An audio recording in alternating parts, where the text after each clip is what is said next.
पे जो है अंधभक्त जो है तालियां बजाने लगे, वहां सामने खड़े हो जाओ। और जहां जिम्मेदारी की बात आए, जहां पर्चा लीक की बात आए, जहां लाठी चार्ज की बात आए, जहां नौकरी की बात आए, वहां जुमला बता के पीछे हट जाओ। ये तो कर ही रहे हैं पिछले 12 साल से, इसमें कौन सी कोई नई बात? हमें तो कोई नई बात नजर आती नहीं है। नमस्कार दोस्तों, कैसे हैं आप लोग। उम्मीद है आप सभी अच्छे होंगे। राहुल गांधी ने आज संसद में गर्दा उड़ा दिया। न सिर्फ भारतीय जनता पार्टी और आरएसएस, बल्कि गृह मंत्री, प्रधानमंत्री, किसी को भी नहीं छोड़ा। और भारतीय जनता पार्टी इतना बौखला गई कि उनका माइक बंद करके, सदन स्थगित करके भाग गई, भाग निकली। राहुल गांधी को अपना भाषण पूरा भी नहीं करने दिया। भारतीय जनता पार्टी वालों को इतनी मिर्ची लग गई। क्यों लग गई, क्या कुछ कहा राहुल गांधी ने, उसके बारे में तो चर्चा करेंगे ही। और इसके मायने क्या है। राहुल गांधी सत्ता पक्ष पर इतना भारी हो गए कि उनको भाषण पूरा तक नहीं करने दिया गया और सदन को स्थगित कर दिया गया, ये बोलकर कि आपने असंसदीय भाषा का इस्तेमाल किया है, असंसदीय शब्द बोला है। ऐसे तो बहुत सारे शब्द निशिकांत दुबे से लेकर तमाम भारतीय जनता पार्टी के नेता, पिछली बार दिल्ली से एक सांसद थे ना, मुसलमानों को लेकर क्या क्या कह रहे थे, तब इनको असंसदीय नहीं लगा था, लेकिन अब इनको बातें असंसदीय लग रही हैं। क्या राहुल गांधी दुखती रग दबा रहे हैं, इसलिए दर्द हो रहा है? करेंगे बात। केपी मलिक जी वरिष्ठकार हमारे साथ जुड़े हैं। सर, बहुत बहुत स्वागत है आपका। बहुत बहुत धन्यवाद हिमांशु जी, आपका भी और हमारे दर्शकों का भी बहुत धन्यवाद, आभार जी। सर, राहुल गांधी ने जो आज सदन में किया है, शायद भारतीय जनता पार्टी ना तो दिल्ली में बैठकर और ना ही नागपुर से जो आरएसएस संगठन है उसने सोचा होगा कि राहुल गांधी इस कदर हमलावर होंगे और इतना गर्दा उड़ा देंगे।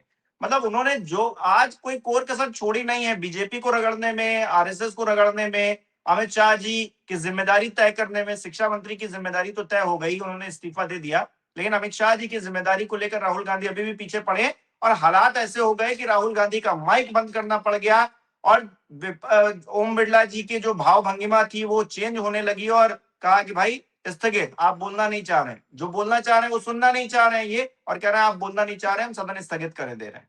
ये हालत हो गई सर। देखिए हिमांशु, अगर हम थोड़ा सा पीछे जाएं इस मामले में और पिछले पार्लियामेंट सेशन की बात करें, तो जिस प्रकार से भारतीय जनता पार्टी की सरकार, मोदी सरकार जिस प्रकार से दबाव में थी, और आपको याद होगा कि सदन में प्रधानमंत्री आए नहीं थे, और जब लगातार विपक्ष सवाल पूछ रहा था कि प्रधानमंत्री हाउस में क्यों नहीं आ रहे हैं, तो कितना बड़ा जुमला जो है हमारे स्पीकर ने और मंत्री ने दिया था कि उनको खतरा है हाउस में। तो कैसे कैसे खतरा है, यहाँ तो कोई हथियार भी नहीं लेके आ सकता। आपने कल देखा होगा वो बिहार के सांसद जो है पप्पू यादव, वो लाठी लेके आए थे महात्मा गांधी की तरह, चश्मा पहन के। उनकी लाठी, महात्मा गांधी की लाठी भी अंदर नहीं जाने दी सदन में। तो जहां लाठी के सदन में ना जाती हो, कोई भी हथियार, कोई भी इस तरह का सामान अंदर ना जाता हो जिससे कोई खतरा किसी सदस्य को हो जाए, वहां प्रधानमंत्री जी को खतरा है। और जब विपक्ष ये पूछता है किस बात का खतरा है, कैसे मारेंगे, तो बोला महिलाएं सांसद है, वो काट लेंगी मोदी जी को। ये शायद वही मोदी जी हैं 56 इंच सीने वाले, जो बिना प्रोटोकॉल के पाकिस्तान चले जाते हैं, लगातार अफगानिस्तान की यात्रा करते हैं, लगातार जो है चाइना की और इजराइल की यात्रा करते हैं, लेकिन मणिपुर नहीं जाते। आज संसद के अंदर पटल पे जब सवाल जवाब चल रहे, इतने महत्वपूर्ण मुद्दे पे चर्चा हो रही है, प्रधानमंत्री का नदारद होना, गृह मंत्री का नदारद होना ये जताता है कि ये कितने इस बिल को लेकर सीरियस है। इनको पता लग गया है कि जो डैमेज हुआ है इसको कंट्रोल करने के लिए पर्दे के पीछे से, चाहे प्रशासन हो, चाहे पुलिस हो, चाहे भाजपा हो, चाहे सरकार हो, सब उसको अपने अपने तरीके से डैमेज कंट्रोल करने में लगे हो। सर, आ पुलिस तो ने, मुझे इसलिए रहा है, क्यों नहीं आ रहे हैं कि मोदी जी को या अमित शाह जी को अब सुनने में कोई इंटरेस्ट रहा नहीं है। वो कोई सजेशन लेना या फिर इस चर्चा से कुछ मंथन होके कुछ निकल आए, वो तो चाहते नहीं है। वो आएंगे अपनी स्क्रिप्ट लेकर, ये सुनकर कि राहुल गांधी क्या बोल रहे हैं, विपक्ष वाले क्या बोल रहे हैं, उनको काउंटर करने के लिए। और देखिएगा, गारंटीड ये फिर से नेहरू को याद करेंगे, ये फिर से इंदिरा को याद करेंगे, इमरजेंसी का दौर याद करेंगे, ये वही काम करेंगे रिपीटेड मोड पे, हमेशा ही यही करते आए। इनके पास कुछ और बताने को है ही नहीं सर। नहीं, उसमें हिमांशु क्या है ना कि सबको अलग अलग इन्होंने काम दिए हुए हैं, सबकी अलग अलग जिम्मेदारी लगाई हुई है। जैसे सरकार का, भारतीय जनता पार्टी का एक वर्ग जो है, जहां भी धर्मेंद्र प्रधान जाए उनका भव्य स्वागत होना चाहिए।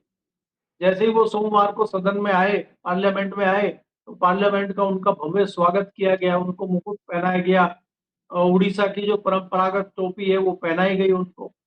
कल वो उड़ीसा पहुंचे तो वहां उनका भव्य स्वागत एयरपोर्ट से लेकर शहर तक किया गया। तो वो दूसरे लोग वहां लगे हुए। इधर जो प्रशासन के अंदर लोग हैं, इनके जो अपने चेले चपाटे हैं, वो किस प्रकार से मुकदमे छात्रों पे किए जाए, कौन से ऐसे छात्र हैं जो बहुत ज्यादा एग्रेसिव थे, कौन से ऐसे लोग हैं जो खतरा कल को बन सकते हैं, उनको कैसे ये ठीक किया जाए, वो अंदर ही अंदर उस पर चीजें चल रही हैं। वहां पे जो ईंट पत्थरों का ट्रक खड़ा हुआ था, उस पे एक इन्वेस्टिगेटिव जर्नलिस्ट ने स्टोरी करी है, उससे इनके हाथ पैर फूले हुए हैं। दिल्ली की पुलिस एक सूची जारी करती है कि करीब 3,000 लोग जो है असामाजिक तत्व इस आंदोलन में पहुंचे थे। देखिए कितनी स्पीड तेज है दिल्ली पुलिस की कि 2 दिन में उन्होंने जांच करके 3,000 लोगों की सूची जारी कर दी है। और अगर आप इनको कह दें कि भाई ये चंदा चोरी, ये पर्चे लीक, इसकी जांच कर दीजिए। 2024 में मोदी जी ने स्पेशल टास्क फोर्स बनाई थी परीक्षा लीक के लिए। आज तक कोई रिजल्ट आया नहीं उसका। उस पर इनकी कोई जो है जिम्मेदारी नहीं है, और कोई जो है उसमें इनकी क्या बोलते हैं, जवाबदेही। दिलचस्पी, जवाबदेही या दिलचस्पी कहीं दिखाई नहीं देती। जवाबदेही तो बात की बात है, दिलचस्पी भी नहीं है। आप ये देखें कि पुलिस कह रही है कि 100, तो उसमें 100 के लगभग तो ऐसे गंभीर असामाजिक तत्व हैं जिन पे हत्या के आरोप हैं। तो भाई हत्या आरोपी वहां घूम रहे हैं और आपको पता है, और आप उनसे पकड़ नहीं रहे, उनको पूछ नहीं रहे। दूसरे दूसरे जो जिनके ऊपर अलग मुकदमे चल रहे हैं वो भी वहां हैं। कई गंभीर धाराओं में मुकदमे वहां चल रहे हैं, कई सारे इस तरह के लोग हैं वो भी वहां हैं। तो इसका मतलब पुलिस को सब पता है और पुलिस उसको पकड़ नहीं रही है। पुलिस लाठी चार्ज जब कर रही है, पुलिस जब लाठी मार रही है गुप्त अंगों पे, वो महिलाओं को टारगेट कर रही है, वो युवाओं को टारगेट कर रही है। तो ये क्या जताता है? तो इस तरह की चीजें जहां हो रही हो और बेशर्मी के साथ प्रधानमंत्री गृह मंत्री बैठे हो। अब तो आरएएफ ने भी कह दिया है कि भाई यहाँ पैलेट गन चले हैं। तो भाई वो चलाने का आदेश किसने दिया? ये लाठीचार्ज का आदेश किसने दिया? युवाओं पे, छात्रों पे बर्बरतापूर्ण कार्रवाई करने का निर्देश किसने दिया? बिग बॉस तो अमित शाह ही है ना, गृह मंत्री है ना। नहीं नहीं नहीं तो नहीं नहीं, रिजिजू जी क्या कह रहे थे, यही तो कह रहे थे। राहुल गांधी ने कहा कि अमित शाह जी क्योंकि सर्वे सर्वा है, दिल्ली पुलिस उनके अंडर में आती है, तो दिल्ली पुलिस अगर कुछ काम करेगी तो किससे आदेश लेकर करेगी, कौन देगा आदेश? अमित शाह जी उसकी खोज खबर नहीं रखेंगे क्या? यही बात तो राहुल गांधी ने कही थी। और उन्होंने कहा नहीं नहीं नहीं, आप नाम मत लीजिए किसी स्पेसिफिक का। क्यों नाम नहीं लेंगे? मोदी जी हर स्कीम में वो जो आटा मिलता है, वो जो राशन मिलता है 5 किलो, उसकी बोरी पर भी मोदी जी की फोटो होगी तो ठीक है, लेकिन अगर उसमें घोटाला हो जाएगा तो हम मोदी जी का जिक्र नहीं करेंगे। ये कहाँ की बात हुई? मतलब जो जिम्मेदार व्यक्ति है उसका नाम मत लीजिए। अरे अमित शाह जी का नाम लिया आपने, असंसदीय काम कर दिया, ये क्या तरीका? मतलब किसी का नाम भी नहीं लेंगे। ये इतने प्रोटेक्टेड है क्या गृह मंत्री जी या फिर प्रधानमंत्री जी की उनका कोई नाम भी नहीं लेगा गलत चीज में? अगर किया है तो बताइए, सफाई दीजिए आकर। नहीं, गृह मंत्री जी बॉर्डर ठीक कर रहे हैं। गृह मंत्री जी जो है, जो बाहर के भगोड़े आए हैं उनको निकाल रहे हैं। और उन्होंने जो है बॉर्डर सील कर दिया है। वहां पे जो ममता बनर्जी ने खुला रखा हुआ था, वो बॉर्डर सील अमित शाह जी ने कर दिया। वहां पे आप अमित शाह जी का नाम लीजिए, और वहां पे ये देखिए कि वो ममता बनर्जी ने किस हैसियत से बॉर्डर को खुला छोड़ दिया था, और आज अमित शाह ने किस हैसियत से बंद कराया है। मतलब ये अंधभक्त और मूर्खों की ये जमात है जो ये कह रही है कि ममता बनर्जी बॉर्डर देखती है क्या। भाई देश के बॉर्डर की जिम्मेदारी ममता बनर्जी की, किसी प्रदेश के मुख्यमंत्री की है, या देश के गृह मंत्रालय की, डिफेंस मिनिस्ट्री की है? तो बिल्कुल। ये कुछ भी बोल सकते हैं। आप मोदी जी कोई आज से थोड़ी ये चीजें कर रहे हैं। किसान आंदोलन को रोकने के लिए, किसान आंदोलन को कुचलने के लिए मोदी जी कुछ नहीं कर रहे हैं। लेकिन अगर 6,000 रुपए की भीख देनी है साल में किसानों को, उसके लिए ढिढोरा पीटते हैं मोदी जी दे रहे हैं। प्रधानमंत्री किसान सम्मान निधि 2,000 रुपए दे रहे हैं। किसानों का कितना बड़ा सम्मान हो रहा है, उनको 2,000 रुपए देकर उसका ढोल पीटा जाता है। सर अब यहाँ तो मोदी डायरेक्ट बेनिफिट की बात है, डायरेक्ट बेनिफिट दे रहे हैं, चलिए एक अलग चीज है। यहाँ तो वंदे भारत ट्रेन जब भी नई चलेगी तो मोदी जी ही उसको झंडी दिखाएंगे, भले ही वर्चुअल दिखाएं या फिर वहां पर मौजूद रहकर दिखाएं। इस देश में रेल मंत्री जैसा कोई व्यवस्था नहीं है, और हादसे हो जाएंगे तो ना रेल मंत्री कुछ कहेंगे और ना ये झंडे दिखाने वाले मोदी जी हैं ये कुछ बोल पाएंगे। तो हिमांशु जी, इसीलिए तो वो कहावत है ना कि मीठा मीठा गप गप और कड़वा कड़वा। बिल्कुल। तो जो बढ़िया हो, जहाँ पे जो है अंधभक्त जो है तालियां बजाने लगे, वहां सामने खड़े हो जाओ। और जहां जिम्मेदारी की बात आए, जहां पर्चा लीक की बात आए, जहां लाठीचार्ज की बात आए, जहां नौकरी की बात आए, वहां जुमला बता के पीछे हट जाओ। तो ये तो कर ही रहे हैं पिछले 12 साल से, इसमें कौन सी कोई नई बात है? हमें तो कोई नई बात नजर आती नहीं है। दूसरा, आप ये देखिए, चाहे राहुल गांधी हो, चाहे विपक्ष का कोई दूसरा नेता हो, अखिलेश यादव हो, भारतीय जनता पार्टी के सांसदों को टारगेट दिया गया है कि इनको किस प्रकार से डिस्टर्ब किया जाए, किस प्रकार से ये वहां पे मुद्दे ना उठा पाए, किस प्रकार से ये देश के युवाओं को कोई संदेश ना दे पाए। इसका ध्यान रखना है, उनको लगातार डिस्टर्ब करना है। राहुल गांधी को उलझाना बड़ा आसान है, क्योंकि कई बार वो तथ्यों में कुछ बोलने में, हिंदी में, अंग्रेजी में उलझ जाते हैं, और उसका फायदा उठाते हुए ये लोग उनको पकड़ लेते हैं और संसद में काफी समय जाया कर देते हैं, जिससे मेन सब्जेक्ट आता ही नहीं है। ये पुरानी रणनीति भारतीय जनता पार्टी की है, और विद्वान लोग उनको फिर लपेट लेते हैं। सबसे ज्यादा लपेटने वाले विद्वान का नाम तो आप जानते ही हैं, वो तो सुप्रसिद्ध है राहुल गांधी को लपेटने के लिए। उन्होंने तो कल ही कहा, मैं अपने वायदे पर कायम हूं, कि नेहरू जी क्या थे। तो वो पीछे हटने हम्म। वाले नहीं, उनको पता है कि कुछ होना नहीं। आज संसद में स्लोगन लेकर घूम तो रहे थे कि झारखंड के जो मुख्यमंत्री हैं वो इस्तीफा दें। अरे भाई, मतलब इनके एक मंत्री का इस्तीफा ले लिया, अब देश भर में जितने भी शिक्षा मंत्री हैं ये सबका इस्तीफा ले लेंगे, गलती चाहे हो चाहे ना हो। ये मतलब मैं गजब का हाल है सर। मैं इसीलिए हिमांशु जी कह रहा हूँ कि ये इस तरह के जो है अंधभक्त हैं, इस तरह के ये बेशर्म लोग हैं। आप देखिए कि अनुराग ठाकुर को जिम्मेदारी दी गई है कि वो अमित शाह जी को बचाएंगे जिम्मेदारी से, और उनके पक्ष में खड़े होके जो है बयान देंगे, और वो बयान दे रहे हैं। वो शुरू करते हैं कि पर्चे लीक अखिलेश के टाइम पे हुए, पर्चे लीक नेहरू के टाइम पे हुए, पर्चे लीक फलाने टाइम पे हुए। अरे भाई, वो सब लोग चले गए हैं। शायद पर्चा लीक से ही चुनाव हार गई है समाजवादी पार्टी, शायद पर्चा लीक की वजह से ही चली गई इंदिरा गांधी। तो आप भी तो पर्चा लीक कर रहे हो, इसका मतलब आप भी जाने वाले हो क्या? अगर आप इनकी गलतियां बता रहे हो कि इनकी गलतियां थी और इनको सत्ता से जाना पड़ा, तो आप वो बता रहे हो क्या रणनीति अपनी कि हम भी जा रहे हैं, जाते जाते बताते चले? तो इन लोगों को यही नहीं पता है कि सदन में क्या कहना है।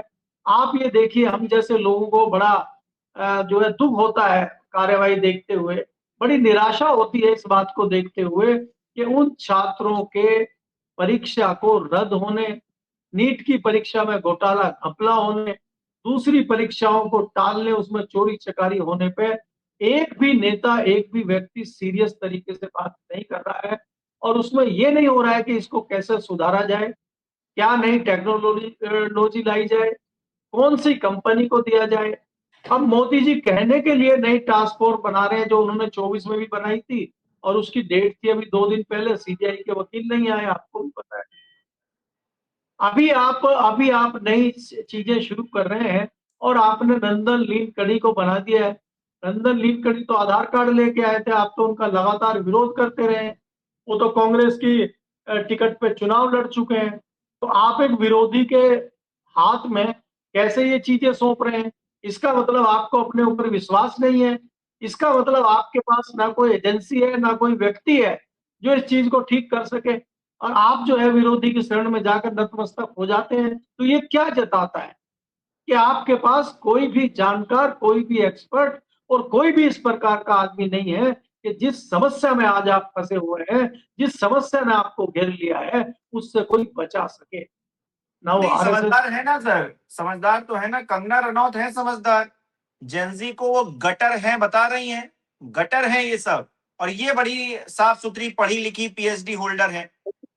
इनकी डिग्री के बारे में किसी को क्या पता है? ठीक है, आप एक्ट्रेस हैं, अच्छी बात है, आपने बहुत फिल्में की हैं, ये भी अच्छी बात है, लेकिन जेंजीज को जो अपने हक की लड़ाई लड़ रहे हैं उनको आप गटर बोलेंगे, इस बात के लिए आप माफी भी नहीं मांगेंगे, आप आकर सफाई भी देंगे इस पर कि भाई हम ये नहीं बोल रहे थे, हम वो नहीं बोल रहे थे, अपनी बात पर जो है आप आपको ये एहसास भी नहीं होगा कि हमने गलत बोल दिया है, उसको भी लोग डिफेंड कर रहे हैं भारतीय जनता पार्टी के, ये भी गजब का हाल है सर।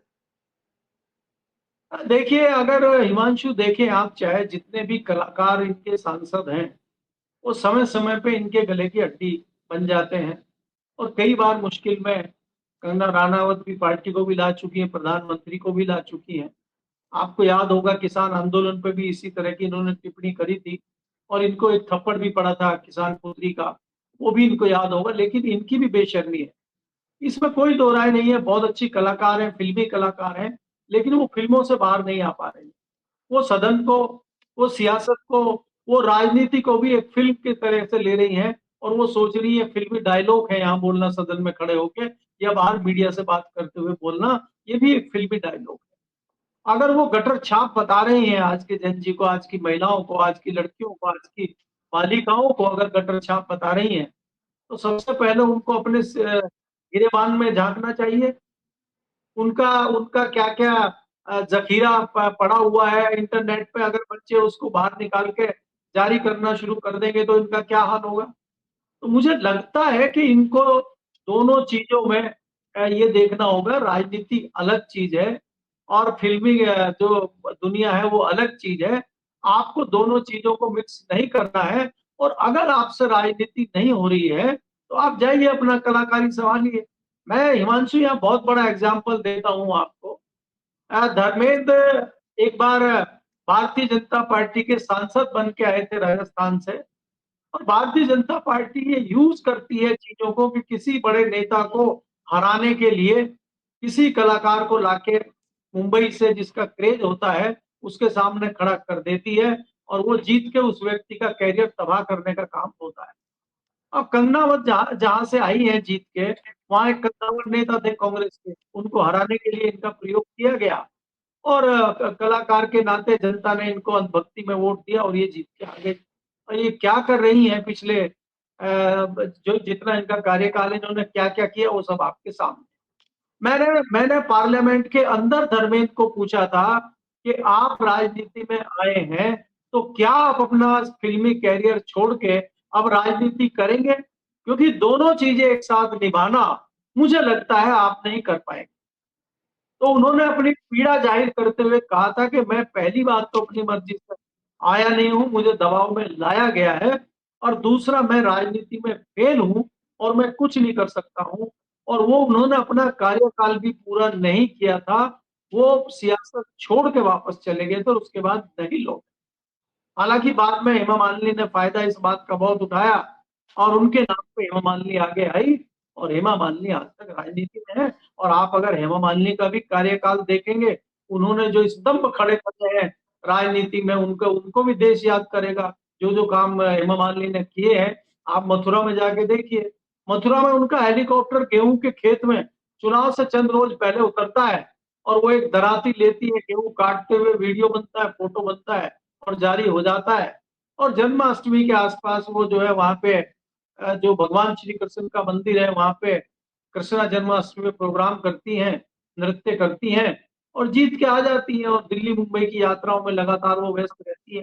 तो ये जो चीजें हैं, ये जो एक सियासतदान का आप जो है कोटा भर दे रहे हैं, और आप एक नुकसान समाज का कर रहे हैं। मुझे लगता है कलाकारों को ये होना चाहिए भाई, या तो ये हो कि आप सुनील दत्त की तरह, या जो कई सारे आप साउथ में देखते हैं मुख्यमंत्री की तरह, आप पूर्णकालिक फिर राजनीति में आइए, आप कैरियर छोड़िए अपना। आप दो नावों में पैर रख के अगर बैठेंगे, तो ना तो आप इंसाफ कर पाएंगे फिल्मी दुनिया के साथ, और ना आप इंसाफ कर पाएंगे राजनीति के साथ। तो अच्छा सर, आपको मेरा मेरा ये मानना है कि अगर ठीक है, आप अगर फिल्में भी कर रहे हैं और राजनीति में भी हैं, लेकिन कम से कम अपने दिल से जो सही लग रहा है उसको सही बोलिए तो। मतलब आप जेनजीज अगर आंदोलन कर रहे हैं तो उनको गटर छाप बताकर आप क्या कहना चाहते हैं? मतलब हमारे हमारे जो युवा पीढ़ी है जिनके लिए मोदी जी रील बना रहे हैं रात के 12 बजे, वो गटर छाप है। तो मोदी जी गटर छाप लोगों के लिए रील बना रहे हैं रात के 12 बजे, धर्मेंद्र प्रधान इस्तीफा दे रहे हैं गटर छाप बच्चों के लिए। देखिए हिमांशु, अगर उनको इतनी समझ होती, इतनी जानकारी होती, तो आज उनकी स्थिति ये नहीं होती। और बिल्कुल। इसीलिए तो मोदी जी भी रील बना रहे हैं, इसीलिए उनका आशीर्वाद भी चल रहा है, इसीलिए किसी भारतीय जनता पार्टी के व्यक्ति ने, प्रधानमंत्री ने, पार्टी के अध्यक्ष ने कोई संज्ञान उनके ऊपर नहीं लिया है। किसी प्रवक्ता ने ये बयान नहीं दिया है कि हम खेद व्यक्त करते हैं। इसीलिए मैं कहता हूँ ये बेशर्मों की पार्टी है और बेशर्मों की सरकार है। इससे कुछ भी अपेक्षा करना मूर्खता है। यहाँ पे अपेक्षा बिल्कुल नहीं करनी चाहिए, चाहे वो छात्र हो, चाहे वो जयंती हो, चाहे वो दूसरे लोग हो, चाहे समाज हो, चाहे सियासत के लोग हो। इनसे अगर कोई अपेक्षा कर रहे हैं तो वो थाली और ताली बजाते रहें, मस्त रहें, मिलने वाला कुछ नहीं। जी। बहुत बहुत शुक्रिया सर हमारे साथ जुड़ने के लिए, तमाम बातचीत के लिए। हमारे दर्शक किस तरह से देख रहे हैं इस विषय को कमेंट करके जरूर बताएं। इस वीडियो को लाइक करना, शेयर करना मत भूलिएगा। हमारे चैनल को सब्सक्राइब नहीं किया तो वो भी जरूर कीजिएगा। आप हमें सहयोग भी कर सकते हैं ज्वाइन बटन पर क्लिक करके। बहुत बहुत धन्यवाद।